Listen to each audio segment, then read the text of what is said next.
চাকরির জন্য হন্যে ঘাটালের নিশিকান্ত দাস ঠাকুর এখন কলকাতা হাইকোর্টে রোজ ফিল্ডিং কাটছেন।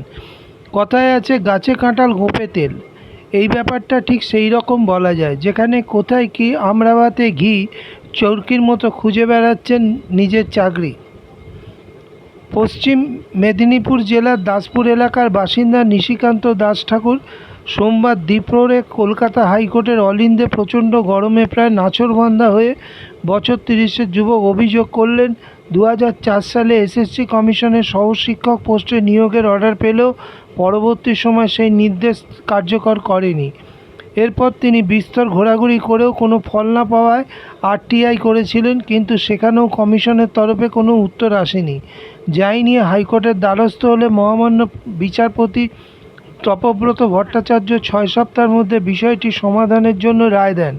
কিন্তু নিশিকান্ত দাস ঠাকুরের বক্তব্য 2010 সালের সেই অর্ডার আজও বাস্তবায়িত হয়নি, যারই কারণে তিনি আদালতে রোজ আসছেন সেই সুদূর ঘাটাল থেকে, যা দেখে বলাই যায় আশায় মরে চাষার মতো। নিশিকান্ত এখন বলছেন, দাদা দয়া করে আমার কাহিনীটা একটু প্রচার করবেন প্লিজ। আপনার নামটা আগে বলুন। আমার নাম নিশিকান্ত দাস ঠাকুর। আপনি কোথা থেকে আসছেন? আমি পশ্চিম মেদিনীপুর থেকে আসছি, ঘাটাল। হাইকোর্টে কি কাজের জন্য এসেছেন? অনারেবল হাইকোর্টে আসছিলাম। আমি এসএসসি 2004 সাল থেকে আপ টু ডেট পরীক্ষা দিচ্ছিলাম, অ্যাসিস্ট্যান্ট টিচার। অনারেবল হাইকোর্ট একটা 17/1/2020 আমাকে অর্ডার দিয়েছিলেন। Case number W/P/ENO/2098/3 of 2019, honourable justice Tapabrata Chakraborty. কি অর্ডারটা হয়েছিল? 6 সপ্তাহের মধ্যে একটা চাকরি মামলা ছিল, চাকরিরই অর্ডার দিয়েছিলেন। এর আগেও অর্ডার হয়েছিল honourable justice Rajiv Sharma, alternative remedy.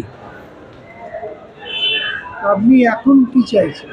এখন আমি তো অ্যাসিস্ট্যান্ট টিচারের যখন চাকরি পরীক্ষার অর্ডার পেয়েছিলাম, চাকরির মামলা ছিল, কিন্তু সেই অর্ডার মাফিক আমাকে না দিয়ে 0 মার্কসের চাকরি দিয়ে কমিশন ছেলেখেলা করছেন। আপনি এই বিষয়ে কমিশনের সাথে যোগাযোগ করেছিলেন? কমিশনের সাথে আমার অ্যাডভোকেট বা আমি বা 8 নম্বর বিধাননগর থানার পুলিশ স্যার, ওসি স্যার অনেকবারই যোগাযোগ করেছিলেন, বলেছিলেন যে স্যার এই ছেলেটার ব্যাপারটা অর্ডার হয়েছে, আপনি একটু দেখুন। স্যার বলেছিলেন ঠিক আছে, যখন দেবো ওর বাড়িতে চলে যাবে, অ্যাপয়েন্টমেন্ট লেটার। এখন পর্যন্ত স্যার আসছেন। কত বছর ধরে হাইকোর্টে ঘুরছে?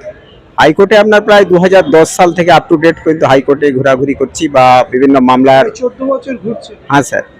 আপনার হাইকোর্টের মামলায় আপনার কোনো কাজ হচ্ছে না? মানে রায়ের পরে? অনারেবল হাইকোর্ট তো আমাকে একটা রায় দিয়েছিলেন, বা রায় তো আছে, রায়ের কপি। সেই রায়ের পরেও কোনো কাজ হয় না? অনারেবল হাইকোর্টের রায় ওরা রায়ে মানছে না বা অ্যাপয়েন্টমেন্ট আমাকে দিচ্ছে না। আপনি আদালত অবমাননার মামলা করেননি? আদালত অবমাননা বা অন্যান্য বিভিন্ন ধরনের মামলা আমার অ্যাডভোকেট গোপাল চন্দ্র রায় করেছিলেন, বা আমি অ্যাডভোকেট অনামিকা চক্রবর্তীকেও একটা মামলার চিঠি করেছিলাম ওই কমিশনকে, কমিউনিকেট অ্যান্ড কমিউনিকেশন। কমিশন কোনোভাবেই এইসব মামলাকে মানছে না বা গুরুত্ব দিচ্ছে না। আগামী দিনে আপনি কি করতে চাইছেন? আগামী দিনের ভবিষ্যৎ অ্যাডভোকেট যিনি বলছেন যে বা অনারেবল হাইকোর্ট যে রায় বা নির্দেশ দিচ্ছেন, সে রায় মেনে ওরা চাকরি দিন, চাকরি দিক, আমি চাকরি করতে রাজি তো আছি। আপনার বয়স কত? আমার বয়স প্লাস 38+। আপনি থাকেন কোথায়? আমি বাড়িতেই থাকি। মানে কোন কোন জায়গায় আপনার বাড়ি? কোথায়? আমার বাড়ি আপনার পশ্চিম মেদিনীপুরের দাসপুর পুলিশ স্টেশন এরিয়া। বাড়িতে আর কে কে আছে? বাড়িতে বাড়িতে আমার মা আছে, বাবা আছে, বা আরো সব আছে, মা বাবা ভাই বোন। রোজগারে কে আছে? আপনি তো চাকরি পেলেন না, রোজগারে সংসার চলে যাবে।